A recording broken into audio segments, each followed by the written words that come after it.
And welcome back to Metropole Sports Center. My name is Nashon Owano. We are joined on set by Ian Keitany. I'm going to get back to him when you're talking about the Olympics. But just before we get into the nitty-gritties of the Olympics that comes to a conclusion this coming weekend at in Tokyo, Japan, the following are just some of the things that you need to understand about the amount of money that it has taken to prepare respective events in our Money Ref segment of the show.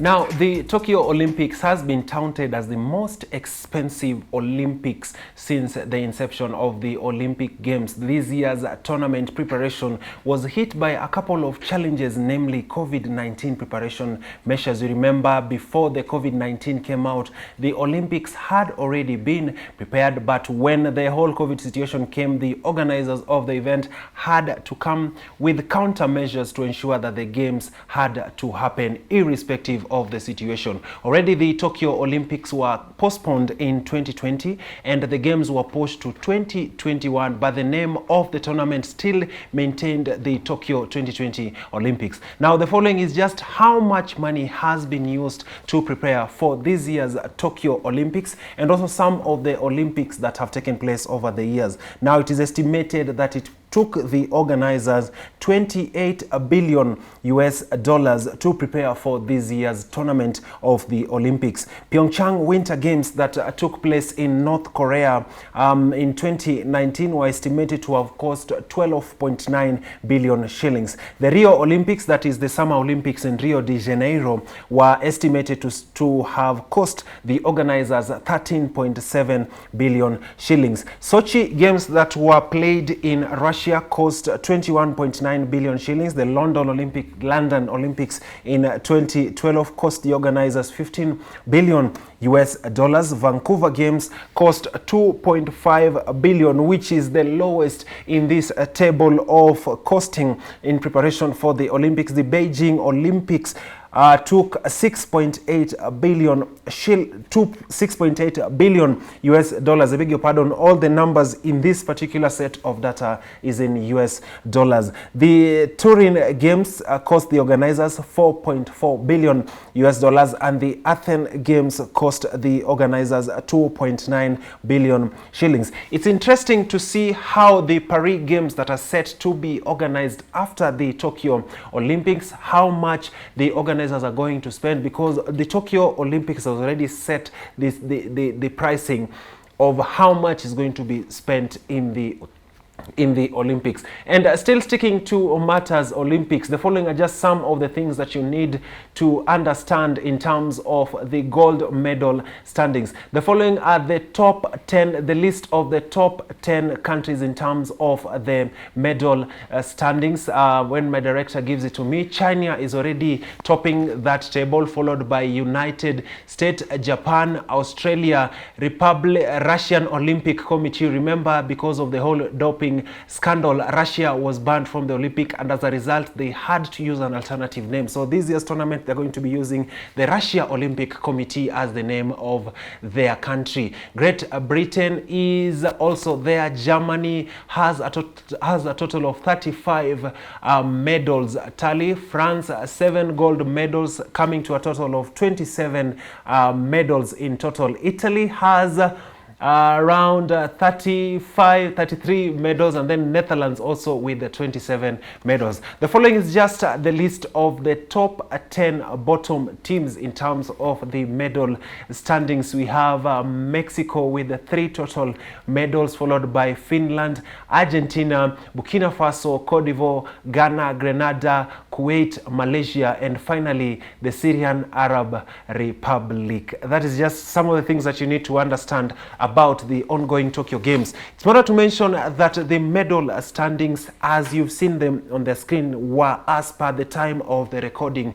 of this particular show. So a lot might have happened in the course of the day to necessitate the changing of that particular medal tally. Just before I cross over to my guest, that is Ian Keitany, a topical conversation that has been going on this week was the imminent move of Lionel Messi away from Barcelona. Ian Keitany, thank you so much once again for finding time to come on Metropole Sports Center. Like I said, it is always a pleasure being here.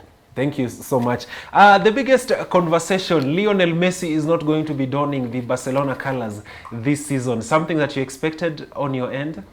It was unexpected because, I mean, a couple of weeks ago, Laporta, the Barcelona president, told us that they'd reached an agreement. They were just waiting for Messi to come back from his holiday and, after winning the Copa America, so that he can be able to sign. But yesterday, I mean, it sent shockwaves across the world because a lot of people expected Lionel Messi to stay. And like he also said, he was expecting to, retire at Barcelona because this is a club that he has played for since he was around 17 years old. So it was a shocker. Okay, one of the key things that people are raising with all this scandal, there are different quarters, I know you'll agree with me, that are saying that there is politics in this, but the other argument that is there is that Barcelona is not doing financially well at the moment, so there is a need to cap. Remember, there is a regulation in the Spanish La Liga in terms of the spending of the respective teams. What do you read? Do you read foul play in this? Because Messi, as of yesterday morning, had already agreed to sign a new contract at Barcelona. I do agree there's some sort of politics in the entire Messi saga, but as well, there's no doubt about Barcelona and also Real Madrid being in some financial sort of a crisis, and that is the reason as to why they also wanted to create the Super League. But again, I think, according to the statement released by Barcelona yesterday, they said there are some rules by the La Liga, the body in itself, that made it difficult for Barcelona to sign or rather register Lionel Messi as a player. And the La Liga president, I believe, Juan Tebas, if I'm not wrong, has had some bittersweet relationship with Barcelona and also Real Madrid, the giants of the La Liga. But I do believe, in as much as it is some sort of politically instigated, it will be a big loss for La Liga if Messi leaves, because I do believe Messi is La Liga and La Liga is Messi. So they will be on the the losing side, because in terms of viewership, it will not generate a lot of a revenue for them. So in as much as it is politically instigated, they need to sort that out if it is possible. But I don't see if there's a way out for Messi to remain at Barcelona. Okay. The biggest question right now is, which teams, as an analyst, which teams do you foresee Lionel Messi going to? There is just last season there was a conversation about him moving to Manchester City, but then he said he's going to stay at Barcelona. So from your point of view, which teams do you think have a high rate of signing Lionel Messi? They are very, there are like a couple of teams who are, we can say genuinely they are capable. One is Paris Saint-Germain. We know they can splash money. I mean, in terms of the only, Messi is a free agent, so it is only trying to agree, his salary. So PSG, of course, is one side. Manchester City is the other. In as much as they just concluded, the signing of Jack Grealish. So the one side that can, make that happen. I cannot rule out Chelsea, because we know what Roman Abramovich can do. He can, sanction the transfer, and he can do whatever it takes to bring Messi. So to me, Manchester United, I don't think okay, they're in the position to take him, because they are, they have the financial muscle, but I don't believe they do stand a chance. But three teams: Chelsea, PSG, and Manchester City. But in trying to prioritize the order, to be specific, I'd say PSG and Manchester City. Yeah. Okay. Manchester City have already moved from that particular list, because they recently got Jack Grealish into the squad. But I think if this thing had happened probably maybe a bit earlier, then they would have reconsidered getting Jack Grealish into the squad. Switching matters away from the Lionel Messi saga, we might go on and on talking about Lionel Messi. A lot of things have changed at the Tokyo Olympics. One thing we lost, a major race this past week. It is a race that has been part of our culture for the longest time. As a football, as a sports analyst and a Kenyan as well, basically you're Kenyan anyway, what do you think did not work for us in these Olympic Games? I think it has been, we've performed dismally, there's no debate, there's no doubt about that.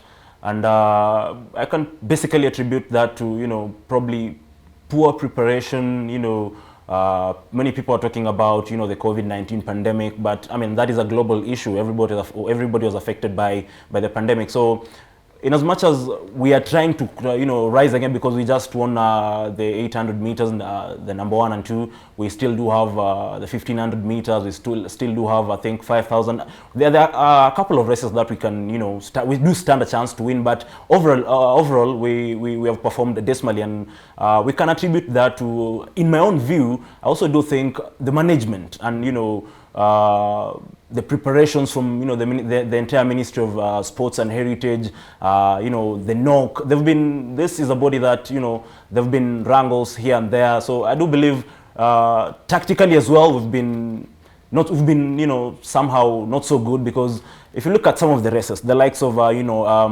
Hellen Obiri, you know, she lost to Sifana San. Sifana San is one great athlete, but I do believe tactically, personally, I do view Obiri as a very, very good athlete, but is, you know, finishing power.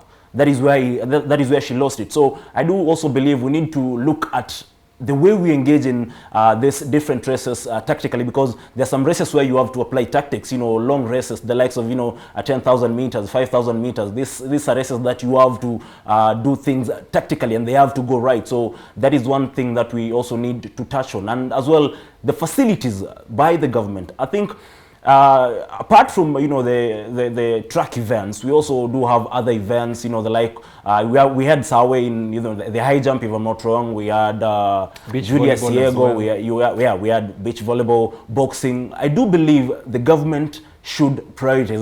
The performance so far so good should be a wake-up call to the Kenyan government, because you know, we are known worldwide for all these events, and facilities are not there. The boxers, you know, are complaining about the facilities that are you know, are there for them to use. They're not so good. You know, the government should also try to encourage people to participate in these other field events, because we've seen that Sawe has, you know, tried to get in there, is sort of opened the opportunities for the rest of the Kenya. So we should try, the government should try and incorporate and urge people to participate in these events, because these are events that people participate in, you know, school games and so forth. So we need to inculcate that culture to try and ensure that we do have people participate, because these are open slots, and we can also do perform well in them. We should not just major in, you know, athletics and all that. Okay.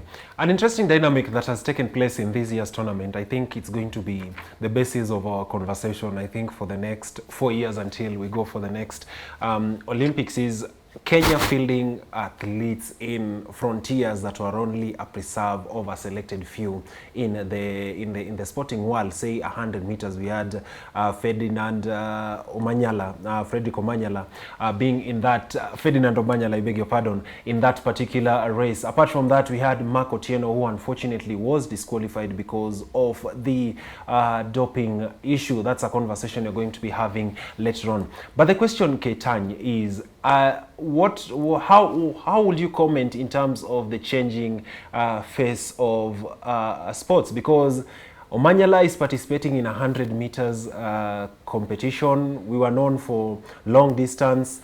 Ingebrigtsen also participated well in the long distance races. I mean, what would be your comment on that?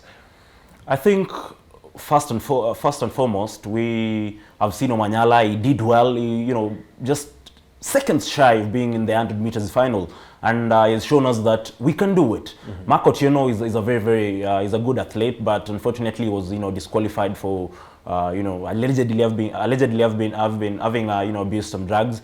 But generally it is a good head start for us. We can now start pushing people to, you know, try and fill in, you know, competitors in you know, or other participants in these short races, because we are able. Now, in the other countries, the European nations fielding athletes in these long distance races. We saw countries like the Great Britain, even the 3,000 meters that we were talking about. It was won by Bakari, I believe, and countries have tried to invest because they've known that they've known the trick. Most of them, you'll find most of them. I come from the Rift Valley region, the Elgeyo Marakwet County. You'll find most of them there. The European athletes, athletes from different countries, from Bahamas, from Great Britain. They do train there, and these countries do invest in these athletes. They do support them in the best way that they can. That is why they are performing very, very well. There's motivation. I mean, a lot of these other countries, the European countries, are paying the athletes well, giving them whatever they need to ensure that they perform very well. So this is a challenge. That is why I was talking about the government supporting our athletes very, very well, because those other countries, the European countries and even the other African countries, have known what it takes to win this race. So it is a challenge for our government. Okay. The major final that is taking place this weekend is our own Kenya's finest, Eliot Kipchoge, Mr. Ineos himself. Remember in the race that he lost. About Eliot Kipchoge being one of the greatest marathoners of all time. Like you said, he's old, but he has the experience. Now, the biggest thing is that if the weather will be favorable for him, we also know that he'll be battling it out with the Ethiopian Shura Kitata, who just he lost to Shura Kitata in the last marathon. Now, if the weather will be favorable for him, I do believe Eliud Kipchoge has what it takes to win this record on this particular one. I don't really think there will be a sub 2 hour in the marathon. I do believe it is the different environment. It is very we've not seen Kipchoge having gone to or rather participate in marathons in Japan. The weather is different, things are different, so it will be a very, very difficult task, but I don't really think he will go sub 2 hours. Okay. An interesting thing, maybe as we wrap up this conversation, is Thompson Hera winning in the women's competition. Jamaica actually took up the podium finish in that particular one. But the key thing that I wanted to get your take on that particular race is the visible absence of the Americans in the short races. What is going on? I know we're just trying, we can make our assumption in terms of what is actually happening on the American side of the camp. They seem to have been outsmarted by the Jamaicans. The Americans have performed dismally. Now, the Americans, I do believe those athletes that we were used to, the likes of Justin Gatlin, Tyson Gay, these are guys who they're aging. I think Gatlin is around 39 years old. They cannot, compete further. Now, they're trying to incorporate or bring in young athletes, and it's proving to be a very, very difficult task because they are currently not in, the United States that we used to, see in the Olympics, in the short races. Now, looking at Jamaica, the ladies have, performed very, very well, but on, the gent side, it has been sort of bittersweet because Johan Blake did not manage to even get into the finals of the 100 meters, which was won by surprisingly Marcel Jacobs of Italy. So I do believe for the Americans, they're trying to bring in young athletes, but for the Jamaican case, on the men's side, they've performed very, very poorly. But on the ladies' side, you've talked about Helene Thompson Hera. She's taken the double in the Olympics, the 200 and the 100 meters. They've been fantastic. The likes of Shelley-Ann Fraser-Price are getting old. So it is something that as time progresses, we get to see if they'll also do what the Americans are doing to try and incorporate young athletes. Just to finish on that. The Americans had issues with athletes who were banned for abusing substances, the likes of Sha'Carri Richardson and the likes of Coleman. So I do believe that is part of the reasons as to why they've performed dismally. Okay. Anytime I talk about the Olympics, and the key thing that comes to my mind is veteran athletes like Marion Jones, who were actually disqualified from the they actually found to be doping at one particular point. But as an Olympic fan, I think I'm looking forward to days when you're going to have the Justin Gatlin days, the Omanyala days, people that you can actually relate to. Keitany, thank you so much for finding time to come to Metropole Sports Center. Looking forward to have you once again on the show. Thank you. We quickly switch gears into the events watch segment of the show. The following are just some of the things that you need to be watching out for this coming weekend. Now, in the Olympics, the football finals are going to be played this weekend. Brazil is going to be squaring it out against their toughest rival, that is Spain.